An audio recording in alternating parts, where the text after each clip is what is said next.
예레미야 13장에 보면 어떤 내용이 이제 앞에 나오느냐면, 그러니까 전체적으로는 백성들이 죄악으로 인한 재앙의 경고, 그 말씀을 듣고 하는 예레미야의 간절한 기도가 이제 13장, 14장에 이렇게 나오고 있습니다. 어느 날 하나님께서 예레미야 선지자에게 말씀을 하셨어요. 배로 된 허리띠를 사가지고 사라 그랬어요. 그래서 이제 사가지고 있는데 하나님께서 말씀하시기를 그 배로 된 허리띠를 저 멀리 유프라테스 강까지 가가지고 그게 땅을 파고 강가에 묻으라 그러셨어요. 그게 이제 유프라테스 강까지는 한 400km 정도 돼요.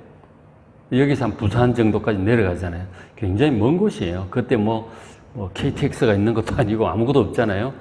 그냥 가려면은 상당히 오래 걸리죠.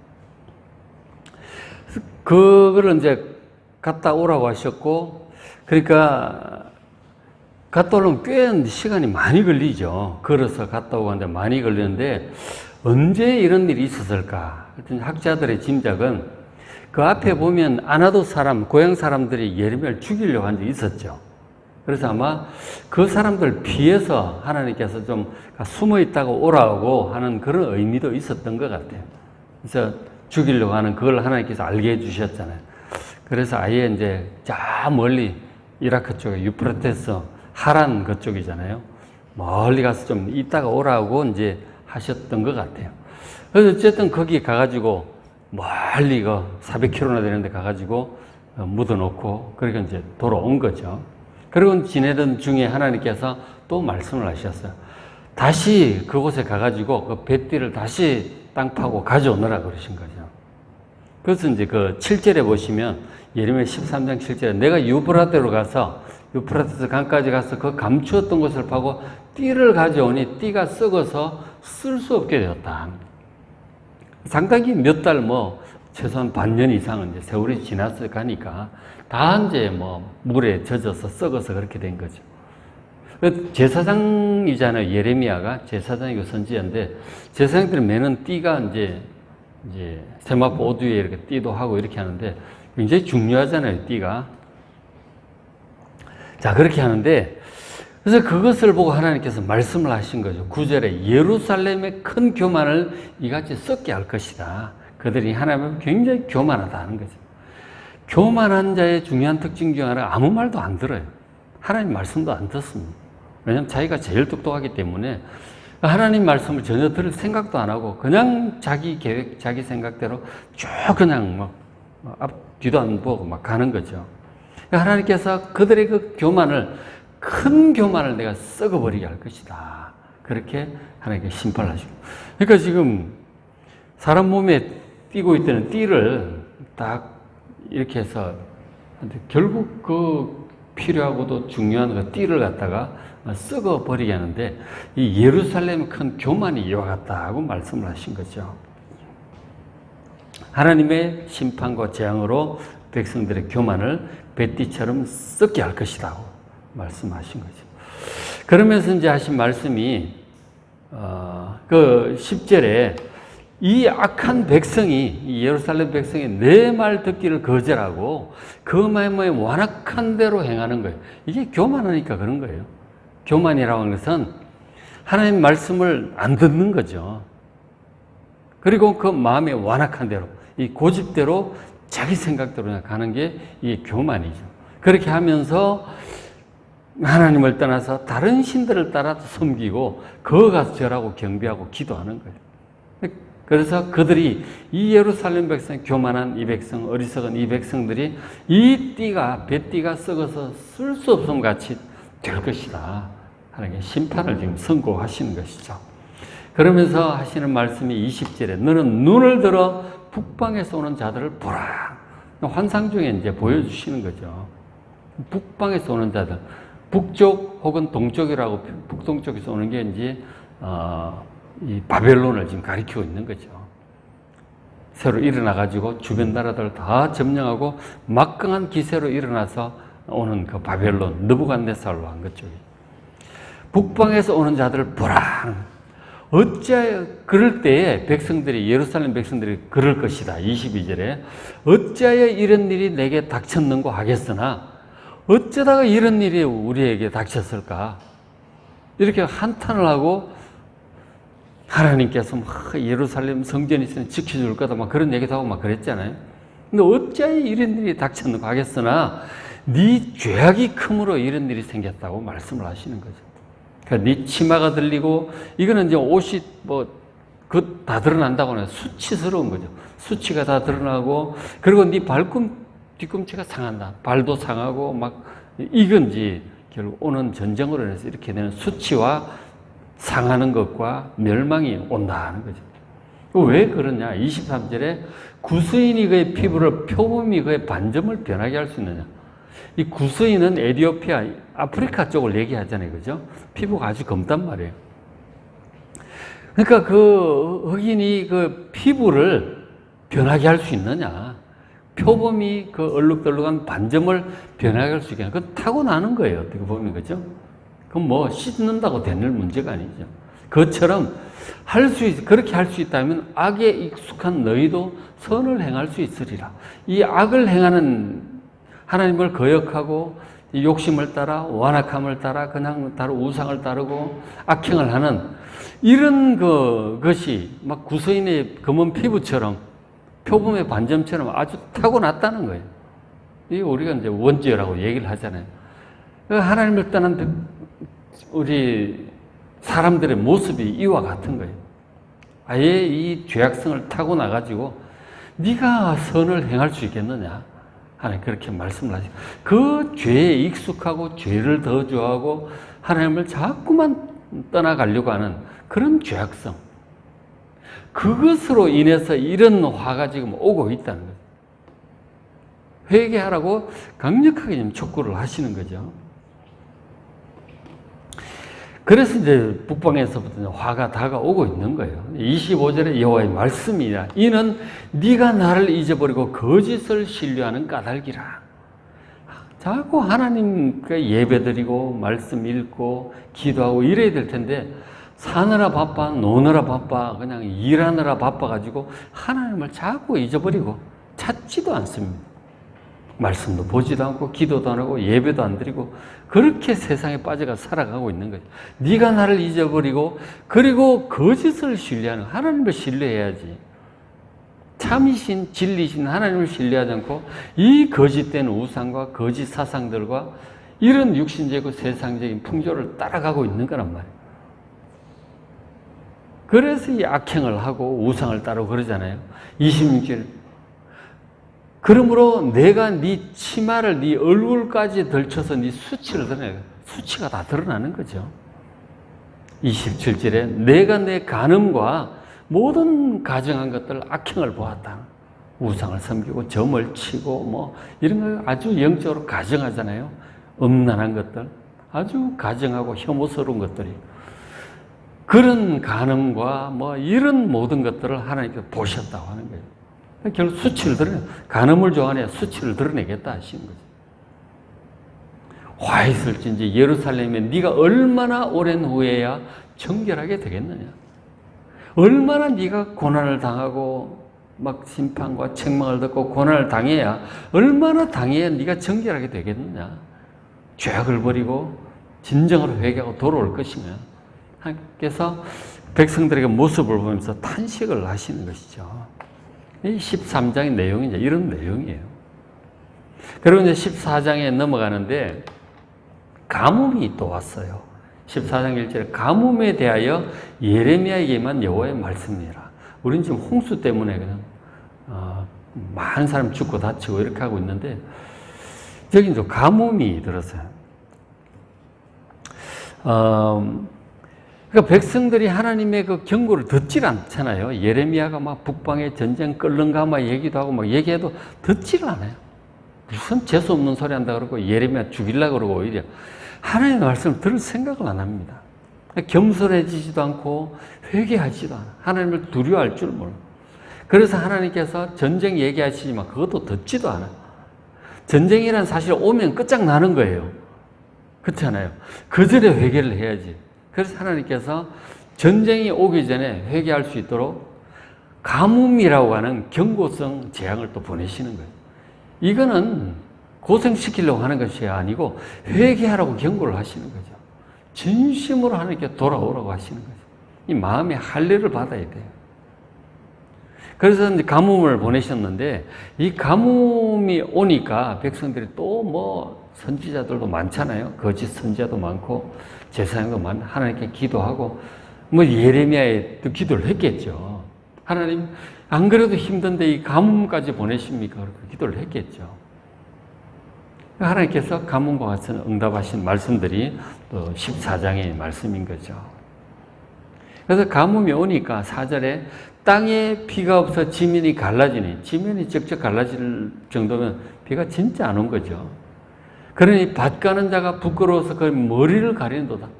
이 밭을 뭐 갈 수가 갈아보니 뭐 하겠어요. 물도 없는데. 들에 암사서면 새끼를 낳아도 풀이 없으므로 내버립니다. 뭐 풀도 다 말라서 새끼 낳아보니 살릴 방법도 없고 포기하는 거죠. 뭐. 들나기도 그러고 가뭄이 굉장히 이제 심해졌던 것 같아요. 그렇죠?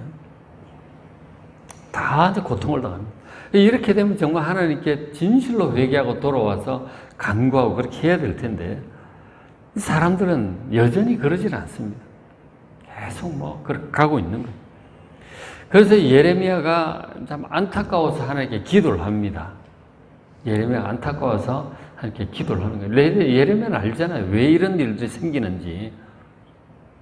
해결책은 하나님밖에 없는 거예요. 근데 뭐 하나님께 기도를 하려고 하니 백성들이 계속 죄 가운데 우상을 붙들고 있으면서 그러니 참 기도하는 것도 참 그렇잖아요. 그렇게 어쨌든 기도를 합니다. 14장 7절에 여호와여 우리의 죄악이 우리에게 대해 증언할지라도 주는 주는 주의 이름을 위하여 일하소서. 그렇게 간구합니다. 죄 때문에 다 생기는 일들이잖아요. 회개하지 않고 우상을 의지하고 악행하고 막 연약한 자 짓밟고 막 이렇게 하니까 이런 죄악이 뭐 가득 차 있을지라도 주는 주의 이름을 위하여 일하소서. 그렇게 간구합니다. 하나님의 이름을 위해서. 우리가 하나님의 백성들 아닙니까? 우리가 이렇게 되면 하나님의 이름이 먹칠이 되지 않겠습니까? 하나님의 이름을 위해서라도 좀 우리를 살려달라고 기도하는 거죠. 8절에 이스라엘의 소망이시오 고난당한 때 구원자시오 어찌하여 나그네처럼 그렇게 하십니까? 남 일처럼 그렇게 지켜보고 계십니까? 하나님이 우리의 소망 아니십니까?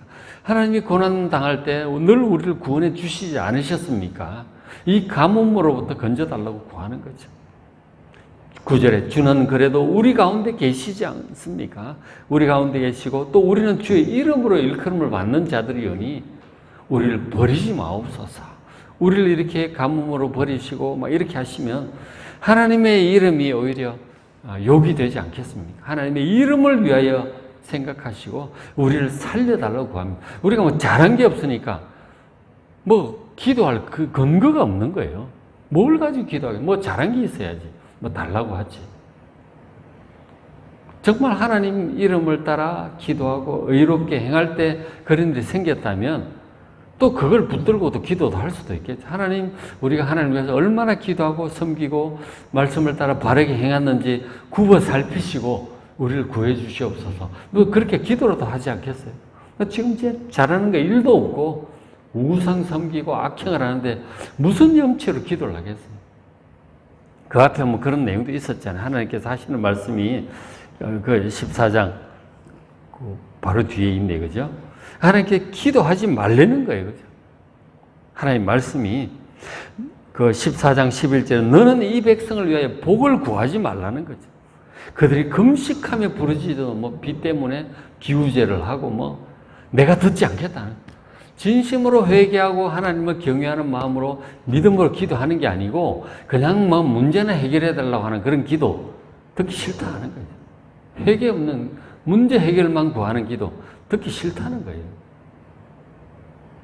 이 참내 도대체 신앙생활 하는 그 하나님 앞에 신앙생활 백성들의 모습이 얼마나 기도도 듣기 싫을 정도로 거룩하고 있으니 참 이러니 무슨 기도가 응답이 되겠어요. 그죠? 그죠? 기도해도 그런 기도는 안 듣겠다고 하시는 거예요. 모든 기도가 응답이 안 될 수 있다는 사실을 아셔야 돼요. 우리가 여전히 욕심 가운데 있고 하나님을 경외하기보다는 정말 자기 욕심을 이루기 위해서 하는 기도, 하나님께 들어주시겠느냐고. 그런 건 안 들어주세요. 진정으로 회개하고 하나님보다 더 섬기는 것들, 우상들을 내려놓고 하나님께 돌아와야, 그래야 기도를 들으시죠. 우상 여전히 붙들고 죄악을 붙들고 있으면서 문제만 해결해 달라고 하는 그런 기도 될 리가 없는 거예요. 그렇죠?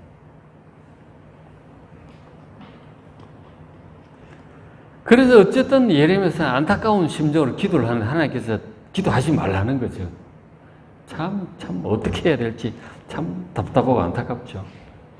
그런데 왜 그렇게 되느냐, 그 이유에 대해서 예레미야 선지자가 탄식을 하면 이렇게 하나님께 기도하지 말라고 하시니까 그 이유를 예레미야가 또 알아. 또 이런 부분을 하나님께 또 말씀을 하시는 거죠. 그러니까 예레미야가 하나님께 하는 기도 내용 중에 이제 14장 13절에 이에 내가 말하되 슬프도소이다 주 여호와여 보시옵소서.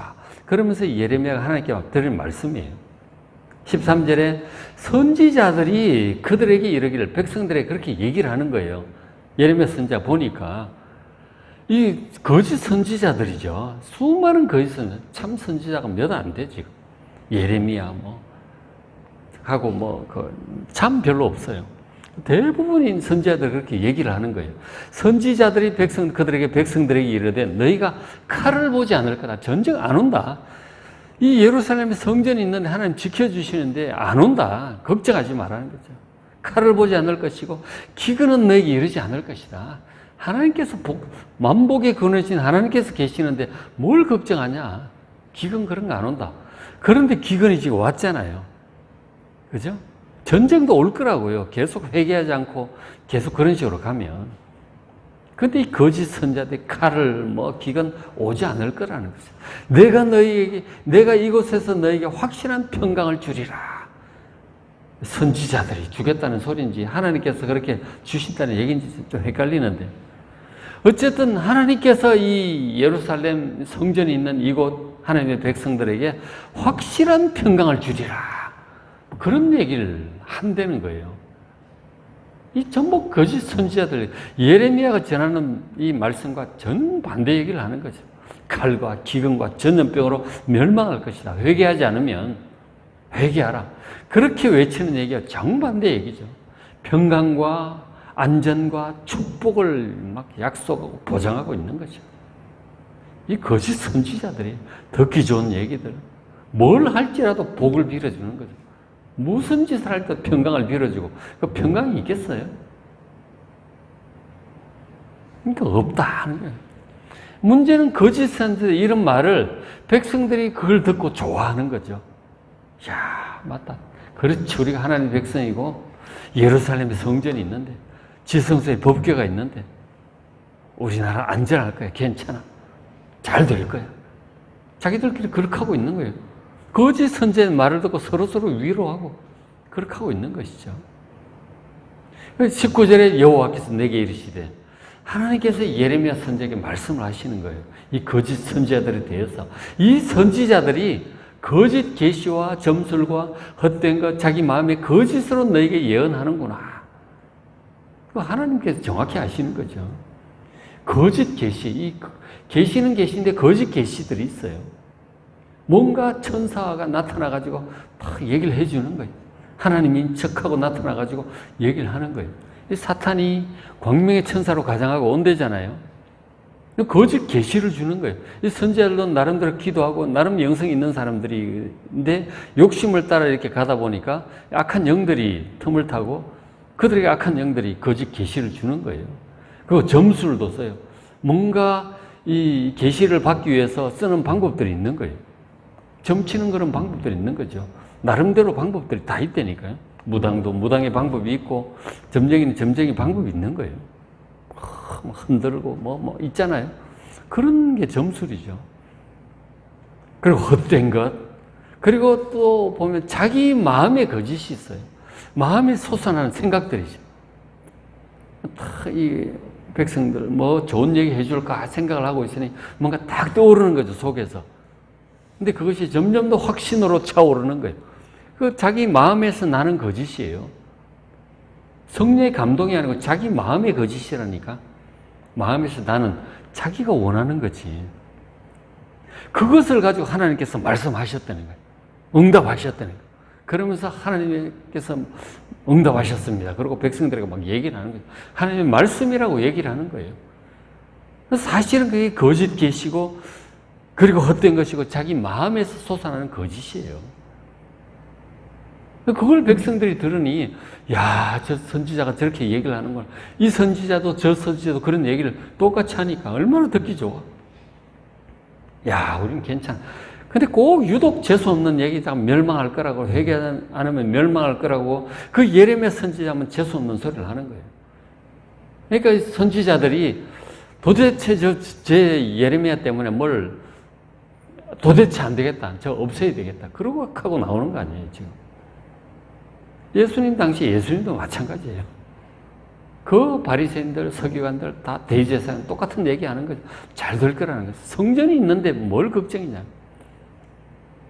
근데 회개하자는 멸망할 거라고 주님께서 얼마나 외치셨어요. 예레미야처럼 그렇게 하신 거예요. 그러니까 예수님 죽여야 되겠다고 나오는 거 아니에요. 그러니까 도대체 누가 참 선지자고 거짓 선지자인지 듣기 좋은 얘기한다고 그게 다 참 선지자가 아니에요.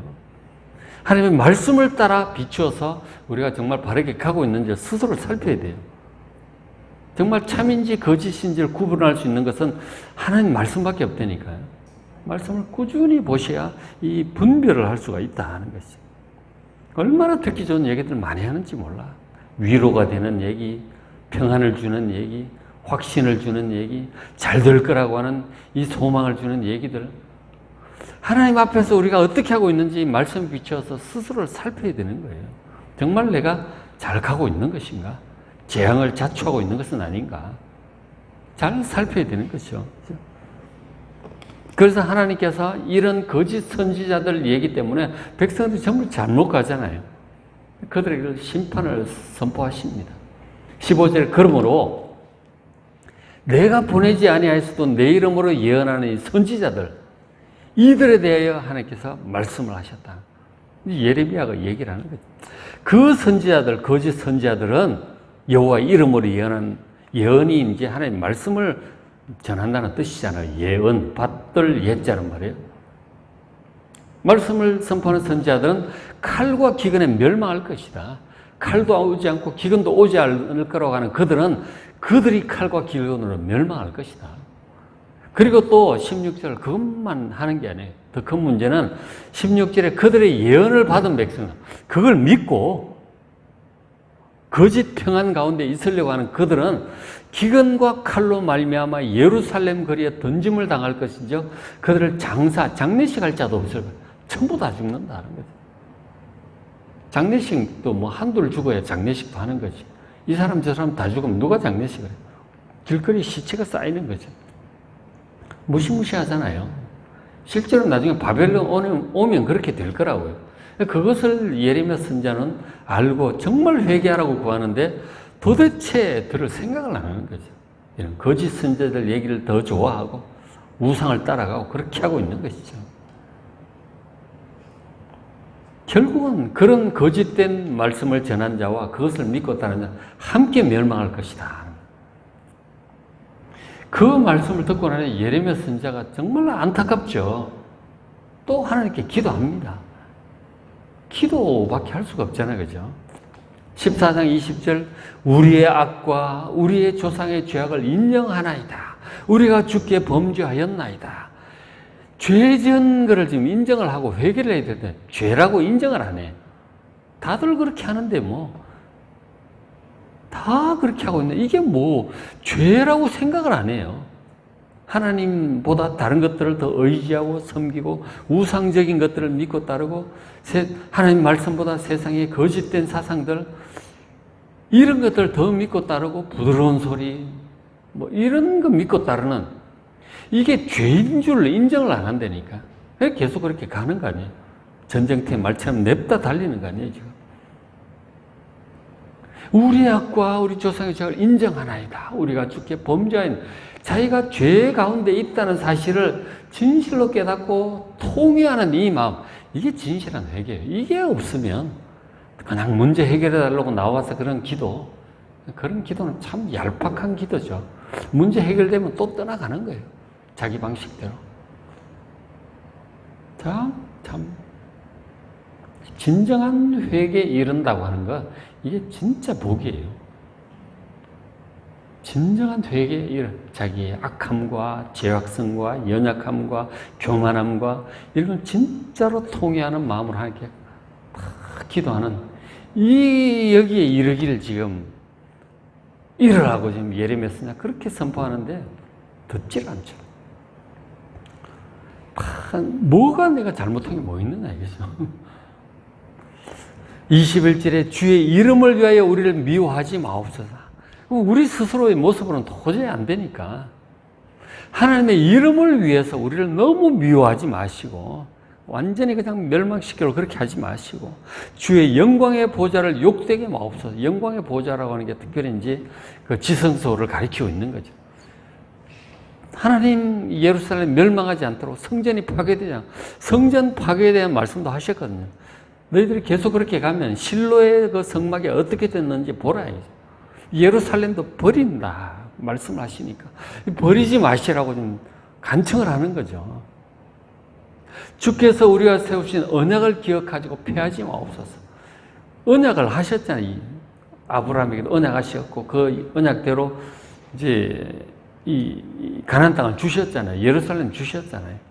그곳에서 또 이제 그 여호수아 시대 세겜 언약도 맺고 막 그랬잖아요.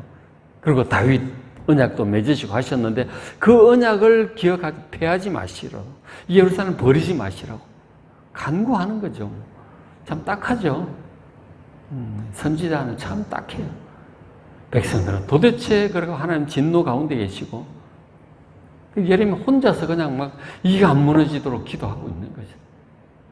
근데 백성은 끝까지 회개하지 않고 결국은 무너지잖아요. 그 가운데 예레미야가 눈물로 통탄을 하죠. 그게 예레미야 애가잖아요. 참 이게 벌써 보이죠. 예레미야의 안타까움이 보이는 거죠.